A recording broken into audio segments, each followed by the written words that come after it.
সময় যখন আমাকে হাজার মিনতি করে ডাকে, সময় যখন আমাকে পাগলের মতো করে খুঁজে বেড়ায়, সারা দুনিয়ার পথ ঘাটে, তখন আমি ধমক দিয়ে বলি, আরে বিরক্তি করিস না তো, আমার যথেষ্ট সময় আছে, এখন তোকে আমার লাগবে না ভাই, যা এখান থেকে, এত সময় দিয়ে করবই বাকি।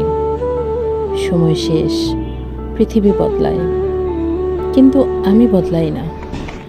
এমন একদিন আসে, সেই দিন আমি নিজেকে ভাঙা কাচের মতো খুঁজি, হাজার মিনতি করে অশ্রু জলে ডুবিয়ে বলি, হে সময়, তুমি কি আমার জন্য আরেকটু অপেক্ষা করবে? তুমি কি আমাকে আর একবার সুযোগটা দেবে? যখন তুমি আমায় পাগলের মতো করে ডেকেছিলে, সময় থামে না, জবাবে সে বলে, বন্ধু, সেদিন তো আমাকে বড়ই লাঞ্ছিত করেছিলি, সেই দিন তো আমাকে খুবই পরিহাস করেছিলি, তুই না বলেছিলি আমাকে আর প্রয়োজন নেই।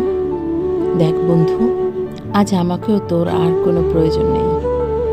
আমি চলি বন্ধু, দেখা হবে হয়তো একদিন কোনো এক পথের ধারে, মুসাফিরের রাস্তায়, চোখে মুখে অনুশোচনার ধুলো মেখে।